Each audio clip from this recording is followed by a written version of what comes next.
Senator from Minnesota. Mr. President, I want to thank Senator Smith and my colleagues for being here today to stand up for the state of Minnesota, for our nation, and for our Constitution. In the last year, we have too often come to the floor to discuss tragedies in our state. This summer, an assassin killed our friend Melissa Hortman, the former Speaker of the Minnesota House, and her husband, Mark. And we were once again shaken to our core when a mass shooter attacked Annunciation Catholic Church right in the middle of Mass. Children in their first week of school, 2 children murdered, 21 more people injured, including 18 kids. In recent weeks, Minnesota has once again been at the center of America's heartbreak. But we are also at the center of America's courage and hope. We honor Renee Good today. Renee Good, who left behind 3 children, including a 6-year-old, when she was shot and killed by an ICE agent. Her wife said this: kindness radiated out of her. She literally sparkled, and asked everyone to honor her memory by living her values, rejecting hate and choosing compassion. We also honor the memory of Alex Pretti, a VA intensive care nurse who did one of the most selfless jobs people could think of, caring for our veterans, often in their final hours, a man described by his friends and family as a kind-hearted soul. Both Renee and Alex should be alive today. Mr. President, it is not just these horrific killings. The administration, through their surge of thousands of ICE and Border Patrol agents to Minnesota, outnumbering the 10 largest metropolitan police departments combined in the Twin Cities, outnumbering the sworn officers in the Minneapolis-St. Paul departments by 3 to 1, has repeatedly violated the constitutional rights of the people of Minnesota. The fact is that anyone who cares about federalism, about freedoms, about liberties, should be horrified by what is happening. If you care about the Constitution, I say to our colleagues on the other side of the aisle, you should be horrified, because what is happening in our state has been a violation of the First Amendment, the right to assemble. The Second Amendment, Alex was a lawful gun owner, but he was immediately criticized for that, when in fact the video showed very clearly, because eyes don't lie, that his gun was firmly in its holster and it was taken out by Border Control agents. They've been violating the Fourth Amendment, ramming into people's homes without a judicial warrant. Agents have been demanding, without even reasonable suspicion, that Minnesotans show proof of citizenship, just based on how they look. And this administration is going after the Fifth Amendment, the right to due process. It has denied detainees access to counsel. And as the chief judge in the District of Minnesota, a former clerk to Justice Scalia, and a George Bush appointee has made clear, they have been defying court orders. And I say to our Republican colleagues, if you are a defender of liberty, you must defend it when it counts, not just when it's convenient. Federal immigration agents bashed upon a door and detained a Hmong elder, a U.S. citizen whose mom was one of the most loved nurses that took care of our troops during the Vietnam War. They held him at gunpoint without a warrant, took him out of his home in his underwear with nothing but Crocs on his feet, took him into a car, drove him around for an hour, and then they later discovered they had the wrong guy. And in fact, the guy they were looking for had been in jail all along. We've all seen the photos of the 5-year-old, little Liam, standing there scared in his blue rabbit hat with floppy ears and Spider-Man backpack as agents apprehended him. This administration sent a 2-year-old to Texas. Despite a pending court case, the order was issued, but they didn't want to wait for that, sent the 2-year-old to Texas when the mom was waiting back in Minnesota. Thanks to the late-night work of my staff and several local lawmakers, She's been reunited with her mom. But it should never have come to this. A court case was pending, disregarded. In another instance, a U.S. citizen was forced to the ground, placed in a chokehold, and held at a detention center for hours. He offered multiple times to show his U.S. passport, but was ignored. This has gone so beyond any original reason for federal agents. It has gone well beyond the fraud investigation. That was a good reason to bring people to help. But that's not what this was. Not the 2-year-old, not the 5-year-old, not the young elder. Way beyond apprehending violent offenders. Not the 2-year-old, not the 5-year-old, not the young elder. This has turned into a Kristi Noem and Greg Levine-driven shock and awe public spectacle meant to intimidate our state. In fact, Pam Bondi, on the same day Alex was killed, sent a letter to the governor of Minnesota saying the administration would remove these 3,000 ICE agents if Minnesota violated the privacy of its citizens by turning over their personal voter data, something Republican Secretary of State in states like Georgia have refused to do. The Justice Department has actually sued 24 states for refusing to turn over this data, including, as I mentioned, Georgia and also New Hampshire. 3 district court judges have dismissed these cases. It is clear that our state's being targeted, but they've tried to get this data in 24 states. Now they'll say, we'll bring out the ICE agents. If only you just give us that data. Mr. President, there are 3,000 federal officers in Minnesota, and I can not state it more unequivocally. ICE must leave Minnesota. Law enforcement has made this clear. They can't do their jobs. They can't do their jobs. They can't investigate burglaries. They can't help on some of complex cases because they're being called to people's homes all the time because of the ICE agents hanging around homes of just regular citizens, in parking lots, chasing people down. Local businesses, business leaders have come out and said, enough. Police chiefs in our state have joined together. Police chiefs across the nation have joined together and said, we believe in proper police procedures and the rule of law.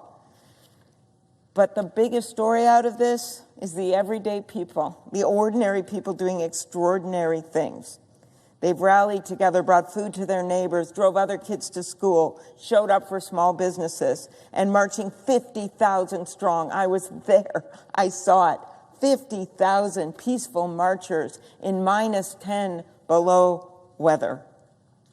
You know, 250 years ago, our nation declared independence from a king. Our nation was born from a deep revulsion to the idea of an illegal occupation, a standing army of British troops literally taking over our streets, demanding to see papers, acting with cruelty, resorting to violence. In those times, newspapers shared what was happening. Well, today, Americans are seeing it firsthand on video. Americans heard Renee Good's final words to the officer who shot her, "I'm not mad at you." They saw Alex spend his final moments trying to help a woman who'd been shoved to the ground. His last words, "Are you okay?" And just as Americans fought for liberty 250 years ago, they're standing up for liberty now.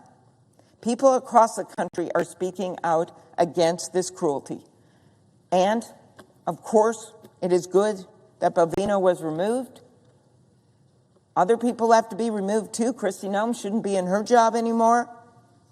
But mostly, we need these ICE agents out of Minnesota. And we hope that happens soon. Border Patrol, they've began that removal, but the ICE agents have to get out of Minnesota. It is a very dangerous situation. I spoke with Alex's parents the next day after we lost him. Through the tears, they talked about what he was like and how they wanted the world to know the truth and how much it hurt him to have senior administrative officials call him a domestic terrorist, call him a would-be assassin. Alex's sister said Alex always wanted to make a difference in this world, and it's devastating that he won't be here to witness the impact that he was making. We must stand up. And so we are asking our colleagues, they know the White House, we've all done our best here, but to tell them it's time for those ICE agents to come home. There must be new leadership in the Department of Homeland Security now. And there must be major reforms to these agencies before this Congress should approve another cent. First, we need to stop these roving bans. This means coordination with state and local law enforcement and no more bounties that encourage immigration officials to detain individuals, even without cause. We need proper training and a code of conduct that includes transparent investigations and meaningful accountability for when agents break the law or violate the Constitution. This also means use of force policies that are the same for local police. Immigration agents, like all law enforcement, should comply with the Fourth Amendment. This bounty system, we've had stories and we have hundreds of cases in our offices right now where people were stopped, a white guy, Latino. They said, Latino, where are you from? Latino says, I was born in America. They put him in the car, drive him a few blocks, let him out, or take him to the detention center and then let him go. Bonuses, bounties. The mask should come off, and the body camera should go on. And there must be thorough, objective, and independent investigations into these killings. The Justice Department refused to cooperate with local investigators in Minnesota after Renee's death, and over a dozen career prosecutors in Minnesota and Washington resigned rather than take part in a miscarriage of justice. After Alex's killing, the federal government blocked state law enforcement from accessing the crime scene. I know because I got panic calls, because I used to be a prosecutor in the county, about what was going on. A federal judge appointed by Donald Trump had to issue an order preventing the federal government from destroying evidence. I'm opposed to this ICE funding bill, and I am very appreciative that people are starting to talk about reforms to this agency. But the money that was passed this summer, $75 billion, making this agency bigger than the FBI, that was wrong. I opposed it, as did my Democratic colleagues. The costs continue to mount. Right now, our federal, state, and local governments are spending an estimated $18 million a week on the surge in Minnesota alone. And what do you got out of it? 2 out of 3 of the shootings resulting in death in Minneapolis, 2 out of 3 were caused by federal agents. I appreciate Senator Schumer, and I appreciate my colleague, Senator Smith, and so many others for saying no to this. And I truly appreciate that a number of our Republican colleagues have started to say that what ICE is doing is wrong. A few have said that Kristi Noem should no longer be in her job. ICE needs to leave Minnesota.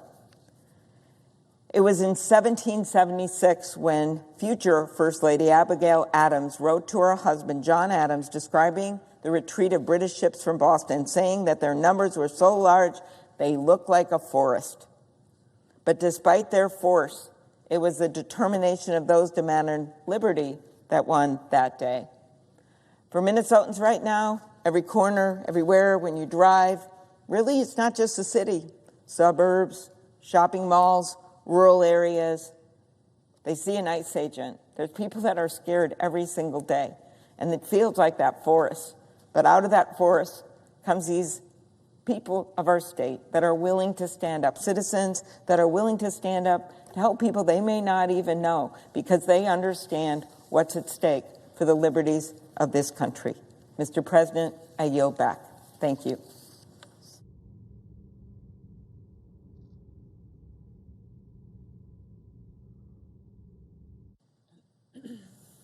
Mr. President. Senator from Minnesota. Thank you, Mr. President. And I want to thank my colleague, Senator Klobuchar, and all of our colleagues who are joining us on the floor this afternoon. So we are here today because we have a full-blown, dangerous emergency unfolding in Minnesota.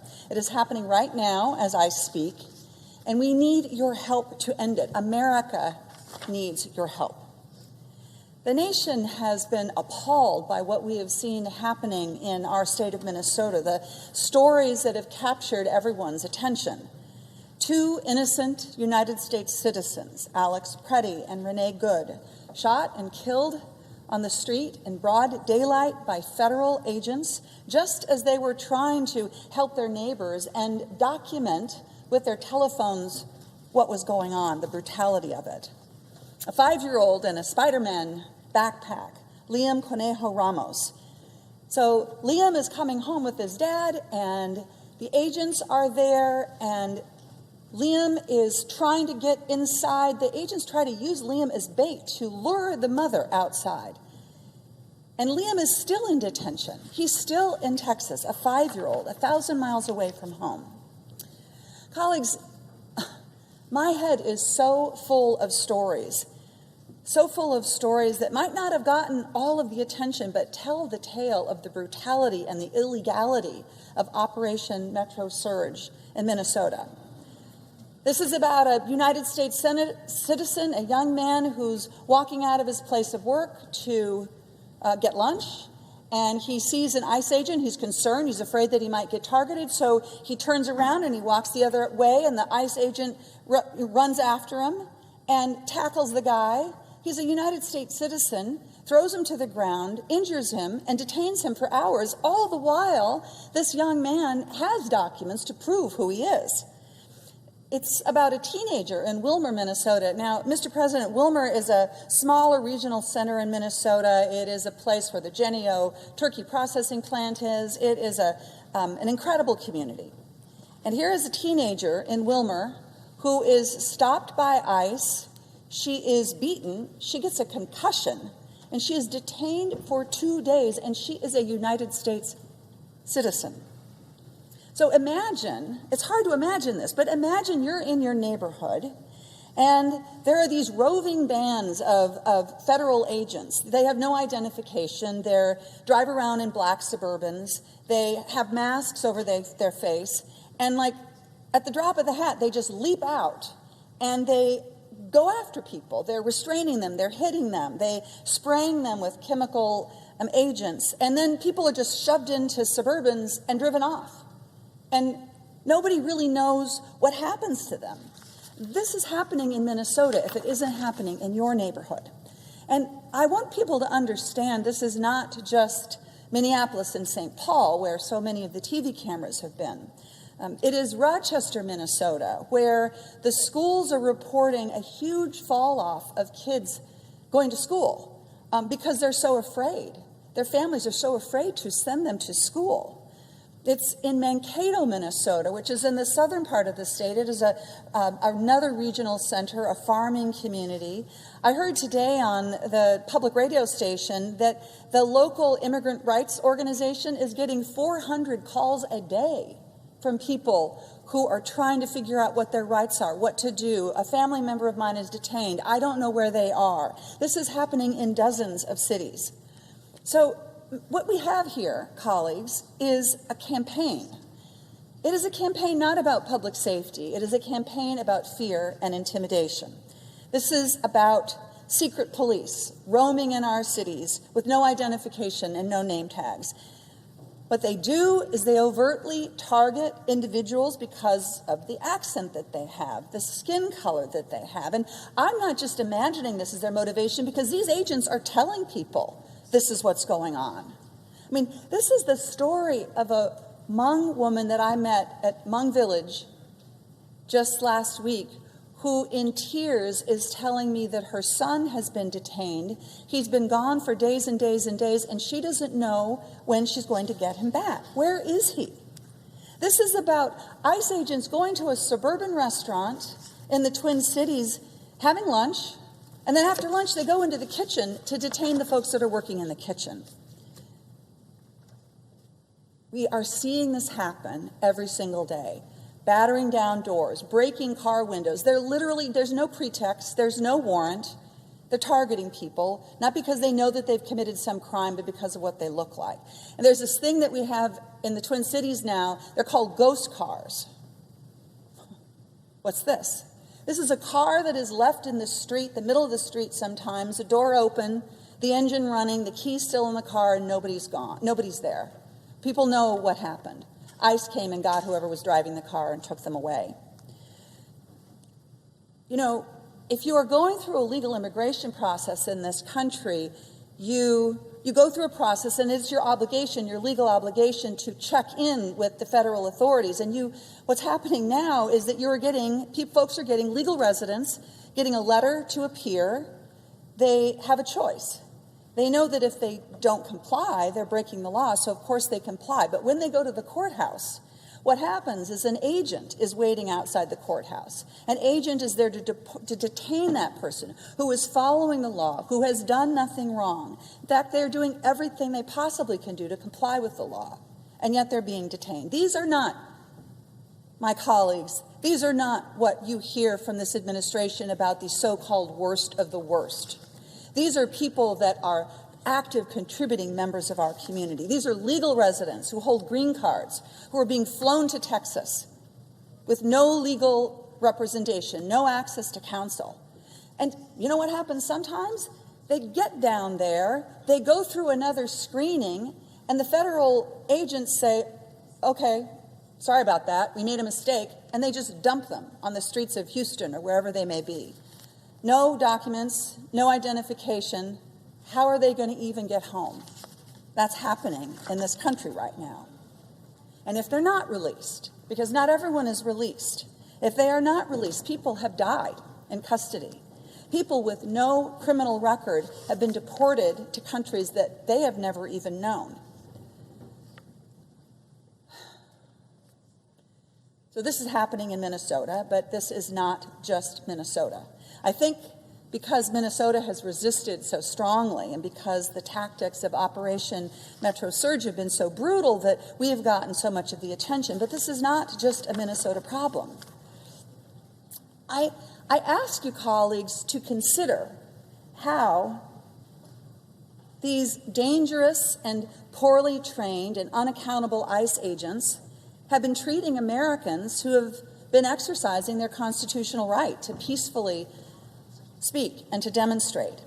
These Americans have been intimidated, they have been taunted, they have been beaten, they had even been killed. We've seen the images of people being maced at point-blank range. You can see this in the final pictures of Alex Pretti before he is killed. We know that they are tracking demonstrators with facial ID technology, following them home to intimidate them. And in fact, I've heard stories of demonstrators who have been led home by ICE agents so that those agents are communicating, we know where you live, we know who you are, we want you to be quiet. Pepper balls, tear gas. And this is not just happening, colleagues, in situations of civil unrest. I'm not talking about riots here. I'm talking about a family that is trying to get home. They've got 6 kids in the car. They've been at basketball practice, and they end up with a can of tear gas thrown under their car. It explodes. It lifts the car up off the ground. And that family ends up in the emergency room. They need to be decontaminated from the poison. Now, I'm telling you these stories because I want you to understand a very important thing. What is going on in Minnesota is not about public safety. It has nothing to do with public safety. In fact, what's going on in Minnesota is hurting public safety. As Senator Klobuchar said, police chiefs of suburban communities have come forward and said, this is not sustainable, this is dangerous. A police chief told the story about how one of his own officers, who was off duty, was stopped for no reason by ICE agents, and they threatened to get her out of the car and take her away before she finally tells them, she decides, I have to tell them that I'm a police officer, and they leave her alone. This is about people dialing 911 because an ICE agent is at their home and they are so scared about what to do. So, Mr. President, I want to be clear, we are pro-public safety in Minnesota. We have worked often with federal authorities to catch bad guys and lock them up. But we need ICE out of Minnesota. What is really going on here is a systemic and organized campaign of fear and intimidation. This is government police sanctioned at the highest levels of our government, completely unbound, beating and attacking and detaining and arresting and killing American citizens. This is what America looks like with an authoritarian government with no laws. But here's what's happening. Not only in Minnesota, but around the country. Our constituents, your constituents, are watching these videos and they're hearing these stories and they are reading these reports. And what's happening is a sense of moral outrage is rising up. That feeling that you have in your gut that feeling of anguish and anger and disgust, when you know that you're seeing something that is just wrong. You know that it is wrong and that you can't look away from it. And we are uplifted by this moral outrage and the incredible courage of Minnesotans, but we know what we are seeing here.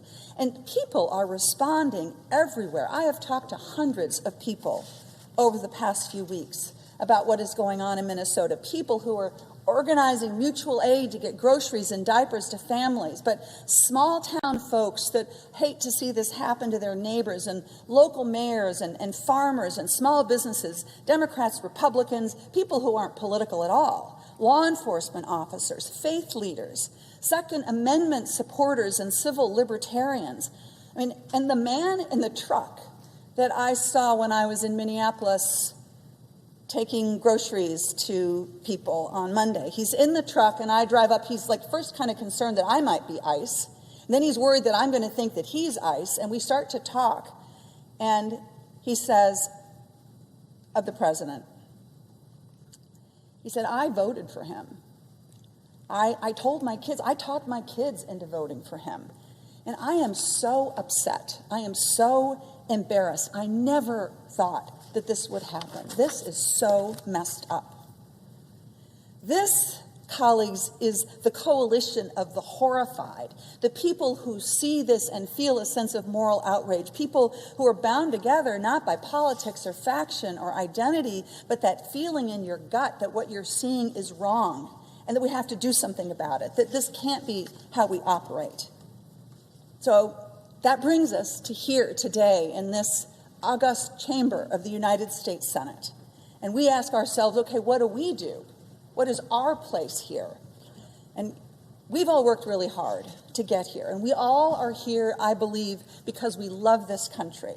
And I suspect that almost all of us who serve in this chamber understand, they see the threat, we see the threat that this poses to the very underpinnings of our country. And I am so grateful to my colleagues on both sides of the aisle, Republicans and Democrats, who have spoken out, who have called for a fair and impartial investigation, who have called for changes of leadership. I agree with that. That's all really important. But colleagues, that is not going to be enough to stop this.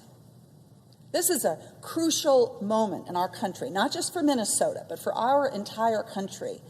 And our answer to the question of what we do in the face of this illegality, this brutality, our answer to all those people, all those constituents who feel that sense of moral outrage, who are begging us to stand up for them, our answer can't be that we're not going to do anything. It can't be the status quo. It can't be, well, the procedures of the Senate and the House make it really impossible for us to get something done, so there's really not that much that we can do right now. That's not acceptable. But colleagues, I can see a path forward. And look, I want to be really clear. In my view, we need to start over with the Department of Homeland Security. I think it should be ripped down to the studs and that we should start over. But that is not the question for today. That is not the question for right now. Right now, we need to take immediate, common sense steps to stop the worst of the violence and the violations that Americans are suffering. So, to be clear, I will not vote for any funding for DHS if we do not take action to stop this emergency unfolding in my state. And I truly believe that we can find agreement on both sides of the aisle for a path forward. And it will not solve all of these problems, but we can address the worst of the assault. We need to end these roving patrols of federal agents that are detaining and arresting people who've done nothing wrong. You can't break down someone's door and arrest them without a warrant. We need accountability. I mean, ICE agents should be required to abide by the same set of laws, the same use of force standards that your local police department abides by. We need a fair and unbiased investigation. And we need no more of the secret police. No more masks and agents without proper identification and body cameras. I mean, to me, these seems like pretty simple and common sense and reasonable reforms that can only be achieved through the force of law. We are long past the moment where any letter or executive order or promise can secure our trust. This is our path forward.